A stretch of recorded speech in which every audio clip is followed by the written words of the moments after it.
Yeah, some guys, there's a fine line in law enforcement between being too passive and too calm. Because when you see cops that get shot, when they look at cops who die in the line of duty or get shot in the line of duty or get injured in the line of duty, a lot of those cops are either older cops or cops that are just very passive. They're kind of nonchalant and they're not really in tune with their environment. And then on the other side, a lot of the cops that you see on TV that are acting overly aggressive, that are acting, using too much force. Yeah. That's a bad factor too. So you have to be somewhere in the middle. You have to be calm, and you can't be a madman. You're going to be right in the middle, and that's hard to find in cops. So can I ask something? As a cop, so I took this test, and we're going to do it in a sec. I feel like this is only half of what you want in someone. I feel like the Wonderlic test or something similar, which is what the NFL quarterbacks do, should be applied to the logical reasoning. Yes, but they don't do that. No, they don't do that at all. Don't you think they should? Absolutely, just logic. Yes, your ability to look at a situation logically and objectively. Like going to a rape, you don't need to pull your weapon. Like that's just logic. As long as there's not a weapon involved or something like that. Yeah. It's hard. There's and it's unfortunate because with the whole defund the police movement, guess what's happening? Guess what's happening? You're getting rid of a lot of good cops. Yep. And now, say Minneapolis, for example, let's say they're down 200 cops. Yeah. And they only have 100. And out of those 100, they need most of them. So everyone's going to pass. They're going to just take everyone. Yeah. And you're going to have more of these Nors passing through the system because no one wants to be a cop. Your selection pool of potential candidates is decreased. Now you're going to just take every nut job that comes through the door. Things are going to get worse, potentially. I would like to, if I was in court and that guy knelt on, say, for example, my wife, that guy kneels on my wife and kills her. I go to court. I say, well, I'd like to know what his psych score was. Well, he passed the psych score. Okay, well, what was his Wonderlic score? It's comparable to Jared Stidham. All right, well, that explains a lot. That explains it, All right, you guys ready for the test? Ready? Yes. No cheating, Nathan. Beautiful. All right, so I will just ask the questions around the table, and I don't know if we should score. I'll score them. Why not? Well, they're basically just true false. Oh, so the true false. So we don't really have yes and no. We've just got. Well, true false, yes, no, but they're true false. Okay, so this is true and false. Yeah. Oh, this is hysterical. Nathan, you can go first. I don't always tell the truth. It's true or false? Yeah. False, but yeah, I know. Could also be true. I know. It's like the riddle where it's like you have two guys at a door. It's like one of us always lies and one of us always tells the truth. Yeah. It's like behind one door is death, behind the other door is safety. Like, who do you believe? It's a rigged question. I already don't like it. It is a rigged question. I don't know why cops would be asked such a rigged question. Paul, what do you think? I agree with him. It's an inverted question. I'm going to take the fifth. Inverted. Look at that. See, already you use the word inverted or the cop thing. They're going to be like, we don't need any smarty pants in our department. Dale, what do you got here? Absolutely, that's true. I don't always tell the truth. One thing about being a cop, you got to be able to make things up to kind of get the situation in your favor. To manipulate the situation, you got to be able to lie. Yeah, I did not see the victim lying in a pool of blood at the end of my shift. It's so funny. I look at these questions. I don't always tell the truth. There are some more of them, and I'm thinking this is what I should run by every new woman that I start dating. Oh, there you go. I should just give her this. At least these first 20. Yeah. It just, would you like to steal my money? False. All right, let's go. Here's the second one. Here's one for you, Nathan. They clearly had this in mind. I find children attractive. What? Nervous laughter. On a good day, no. True or false? False. False. It's really there's a degree in there, and a good day, no. Let's see, Paul.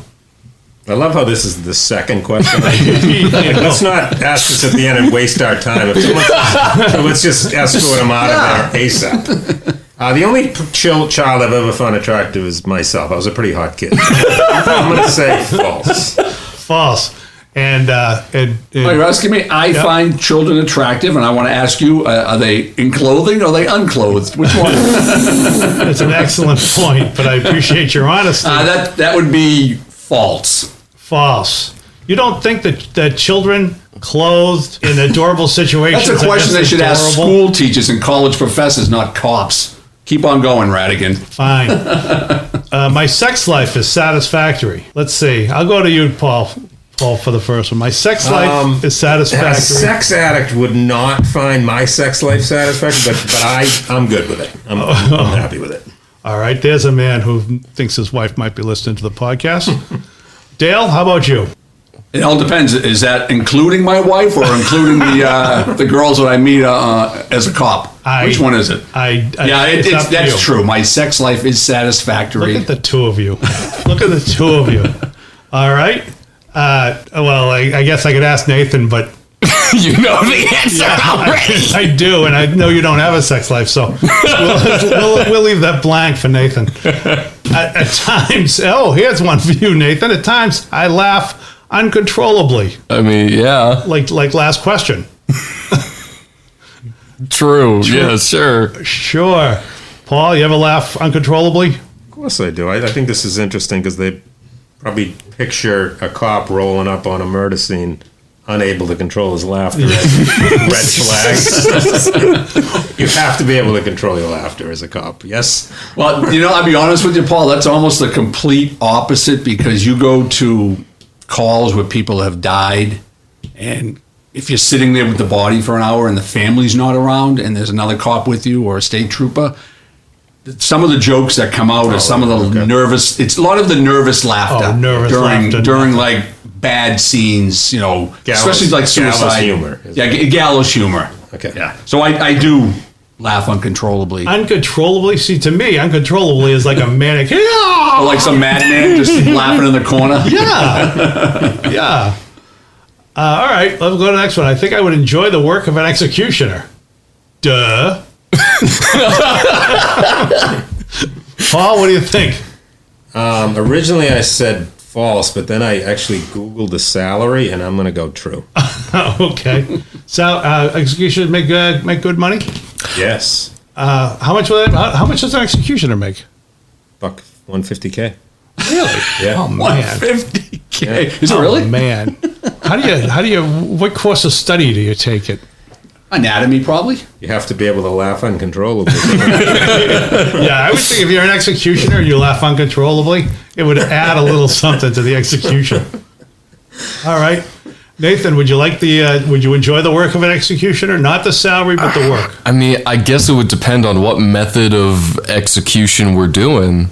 Like, if I have to hold an axe all day, then no. Yeah. But if I just need to pull the string and then the guillotine comes down and I just need to empty the basket of heads every now and then, it doesn't sound that bad. Okay. Don't you have interns to empty the basket of heads? All right, so we'll put a 1/2 under Nathan. Dale, how about you? No, probably not. I'm pretty squeamish around that type of stuff. That's all you're going to say? That's it? Well, I went to, you want a scenario of why? I can tell you I went to a call where a guy shot himself in the heart and blood came out and I couldn't eat pasta for like about a month. So I know I wouldn't want that job based on that call right there. Based on that call, you wouldn't want it? I wouldn't want that job. I would think to not want the pasta, the intestines would have to be ripped out. That's just, you guys are gross tonight. Here's a question. Here's a good one. Dale, I'm going to lead with you because I know the answer here. I have stolen before. Absolutely. I used to steal, the store right up the street from my house used to steal Pop-Tarts all the time. Future cop. And every once in a while on a drug call where you go into a house and there's drug money and everyone's going to get arrested, there's an extra 50 or 60 lying around. You might as well grab it, take your wife out to eat the next night and your day off. It's a slippery slope, isn't it? It's like everybody steals. I mean, they don't steal Pop-Tarts. You got to be a strange kid to steal Pop-Tarts. But, people steal like candy bars when they're kids or office supplies. See, the thing about that question right there, if you say, no, I've never stolen, now they know you're a liar. Mm-hmm. Yeah. Because everyone has stolen. They didn't say, did you steal $1,000? Did you steal a candy bar? But when you steal, Pop-Tarts come in a big, thick box. Did you take the box? I used to go in the store, open it up in the back, and I'd grab just a pack of 2. Oh, and eat them in the aisle. That's not stealing. No, I bring them home on a Friday night. Eat in the aisles. That's I not was in stealing. like 6th grade. That's eating in the aisles is not stealing. Oh, it isn't. That's just trying out the product. Yeah. I used to do that all the time. Yeah, okay. Yeah, they don't complain. Don't complain at Borders or Barnes and Noble when you're reading the books. That's true. Borders has been closed That's a for great a while. comparison. Thank you. Yeah, very good. Thank you. Paul, have you stolen before? Yeah, I mean, similar to him, I would steal gum. And I've stolen before, I've stolen after. I mean, I was stealing all the time. All right. And how about you, Nathan? Only hearts. So Nathan's a liar. All right. On both counts. When I was both a kid, never... so remember when Wrigley's would come in a little, well, they still do, in a long packet, little rectangle? Yep. I tried to steal the 10-pack of that. Oh. So my father was at the register, and I was trying to stuff that in my pot. It was the most obvious thing ever. Yeah. And we got caught, me and my brother. And my dad's like, you guys are idiots. Well, the good thing for your father, he knows you're not going to be criminals because you're not good at it. Yeah, you're not good at it. At an early age, you can tell. Yeah, it's an interesting thing you're telling your father there. You're saying I'm dishonest and I'm stupid. Your father probably was like, yeah, confirming what I knew. Paul, this is one definitely for you. There is something wrong with my mind. Yeah, I mean, definitely. As we speak, I'm actually dreaming about killing someone for $150,000 a year. I would say yes. All right, Nathan. Yeah, I'd say that's true. Okay, and you're only saying that because we've got witnesses to refute you if you say no. Yes, 100%. All right, Dale. Something wrong with your mind? Yeah, I think you just being around cops, when a group of cops are together and we're talking about stories, someone within that group will always say, there's something, we're all so fucked up. There is something wrong with us. Yeah, you know something? Just so you'll know this. What's that? That's not cops. That's No, it's not males. just cops? That's Oh, males. it's males in general? Okay. Paul, what do you think? That's a male thing? I'm just shocked that we just swore on the podcast. I'm so glad we can swear. Yeah, I mean, if you go like completely off the rails, Paul, I can probably bleep them out. Yeah, no, I agree with Dale. Absolutely. It's a guy thing. That's a guy thing. I mean, yeah, I agree with you. It's not just a cop thing. It's a guy thing. It's a guy thing. And I've never really had a job other than being a cop, to be quite honest with you. I know. I went from the Marine Corps right to being a cop. Thank you for your service. Thank you. As a Marine. Should we all say that? We should say that every episode. Thank you for your service. Okay. Does that ever, when people say thank you for your service, do you as a veteran feel like, oh, this is nice, it's respectful, or do you think to yourself, they're just repeating something? No, you know something? Most people that have said that, whether it be to me or if I'm out with a group of ex-Marines and people might know it and people will walk up to it, people have bought us dinner, they've bought us drinks. How much is this going to cost me? Yeah, I'm not going to cost you anything, Paul. You're all set. But no, I think that people who say it are sincere. Okay. What about, Now, what about when Nathan if just someone said like a Nathan, a 22-year-old kid, like a college kid said yeah. that, they're just being a sarcastic little punk. I'm not saying Nathan's a punk, but I'm just using Nathan's age group as No, Nathan's a punk. No, he's Nathan's a punk. Nathan's a respectful young man.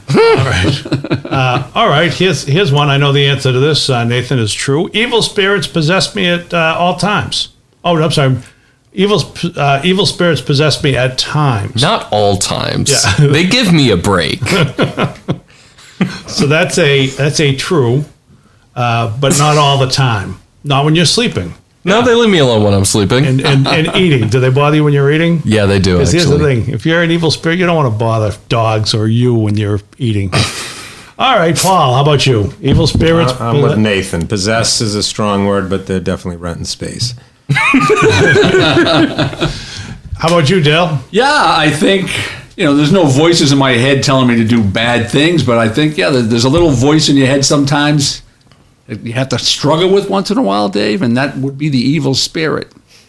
Nothing too bad, though, Dave. You guys are all safe here in the podcast studio. Okay. That's good. That's a good thing.